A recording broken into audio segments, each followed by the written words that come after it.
नमस्ते। आज हम कहानी सुनेंगे एक ऐसे महानायक की जिन्होंने न सिर्फ भारत का संविधान लिखा बल्कि करोड़ों लोगों को सम्मान से जीने का हक दिलाया। जी हाँ, हम बात कर रहे हैं डॉक्टर भीमराव रामजी आम्बेडकर की। ये कहानी है जमीन से उठकर आसमान छूने की, संघर्ष की, ज्ञान की और एक नए भारत को बनाने की। तो चलिए इस सफर की शुरुआत करते हैं उनके बचपन से। ये कहानी एक ऐसे बच्चे की है जिसे समाज ने हर कदम पर नीचा दिखाना चाहा, लेकिन उसने अपनी हिम्मत से पूरे देश का भविष्य ही बदल दिया। जरा सोचिए, आप स्कूल में हैं, प्यास लगी है, पर आप पानी नहीं पी सकते। क्यों? क्योंकि आपको पानी के मटके को छूने तक की इजाजत नहीं है। ये कोई मनगढ़ंत कहानी नहीं है, ये वो दर्दनाक सच्चाई है जिसे डॉक्टर आम्बेडकर ने अपने बचपन में लगभग हर रोज महसूस किया था। 14 अप्रैल 1891 को जन्मे छोटी से भीमराव को अपनी क्लास में भी सबसे अलग एक बोरी पर बैठना पड़ता था जो वो खुद घर से लेकर आते थे। और प्यास लगने पर उन्हें स्कूल के चपरासी का इंतजार करना पड़ता था कि वो आकर उन्हें पानी पिलाए। अगर किसी दिन चपरासी नहीं आया तो उस दिन भीमराव को प्यासा ही रहना पड़ता था। ये उस भेदभाव की कड़वी हकीकत थी जिसमें वो पैदा हुए थे। अब देखिए, ऐसा अपमान किसी को भी तोड़ सकता था, है ना? लेकिन भीमराव ने इस दर्द को अपनी कमजोरी नहीं, अपनी सबसे बड़ी ताकत बना लिया। उन्होंने ठान लिया कि इस अंधेरे को अगर कोई चीज मिटा सकती है तो वो है शिक्षा की रोशनी। और उनकी पढ़ाई का सफर तो बस कमाल का है। बड़ौदा के गायकवाड़ से मिली एक स्कॉलरशिप ने उनके लिए दुनिया के दरवाजे खोल दिए।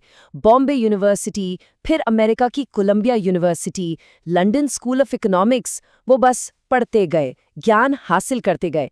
उन्होंने दुनिया को दिखा दिया कि अगर मौका मिले तो कोई भी प्रतिभा किसी भी बाधा को पार कर सकती है। उनका ये कहना कितना सही है। वो मानते थे कि इंसान की जिंदगी का सबसे बड़ा मकसद अपने दिमाग को विकसित करना होना चाहिए। असली आज़ादी दिमाग की आज़ादी है, और ज्ञान ही वो हथियार है जो समाज की हर जंजीर को तोड़ सकता है। तो जब डॉक्टर अंबेडकर इतनी डिग्रियां लेकर भारत वापस आए तो वो सिर्फ एक पढ़े लिखे इंसान नहीं थे, वो एक योद्धा थे। उन्होंने अब अपनी लड़ाई शुरू की, करोड़ों लोगों के सम्मान और हक के लिए। ये लड़ाई अब सिर्फ उनकी नहीं थी, बल्कि पूरे समाज की लड़ाई बन चुकी थी।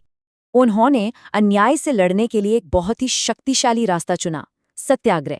इसका मतलब है सच्चाई के लिए अड़े रहना, मतलब बिना किसी हिंसा के शांति से अपनी आवाज उठाना।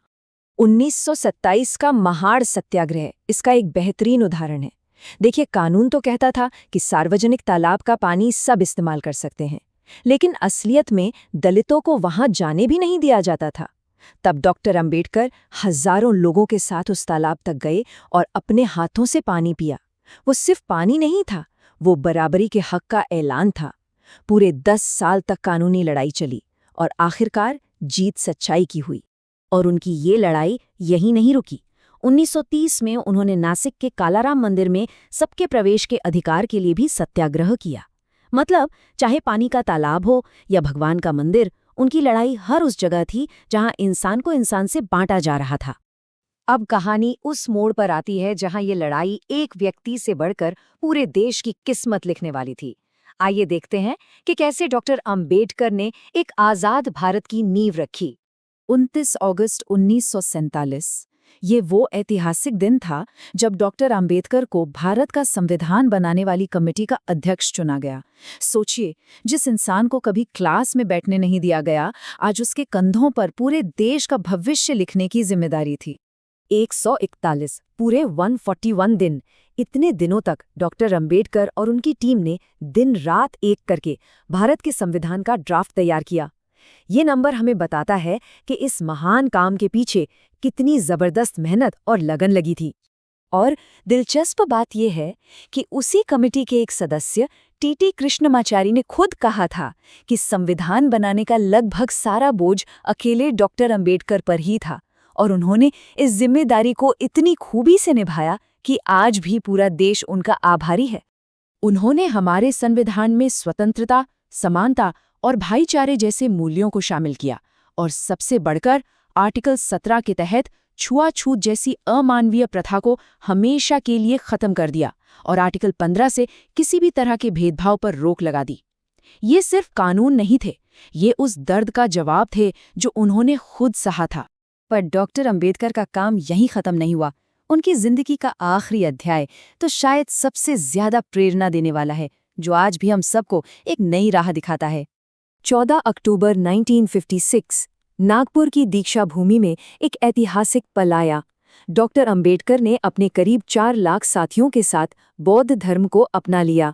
ये सिर्फ एक धर्म बदलना नहीं था, ये जाति की जंजीरों को तोड़कर समानता और करुणा के रास्ते पर चलने का एक बहुत बड़ा ऐलान था।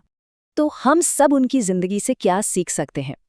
अन्याय के खिलाफ हमेशा आवाज उठाना, ये समझना कि शिक्षा में कितनी ताकत है, महिलाओं और हर दबे कुचले इंसान के अधिकारों के लिए लड़ना, आत्मसम्मान के साथ जीना और ये याद रखना कि जिंदगी लंबी हो न हो पर महान जरूर होनी चाहिए। और अंत में उनका वो अमर संदेश जो आज भी गूंजता है, शिक्षित बनो, संगठित रहो और संघर्ष करो। ये सिर्फ एक नारा नहीं है, ये एक बेहतर और न्याय से भरे समाज को बनाने का रास्ता है, एक ऐसा रास्ता जो हम सबको हमेशा प्रेरणा देता रहेगा।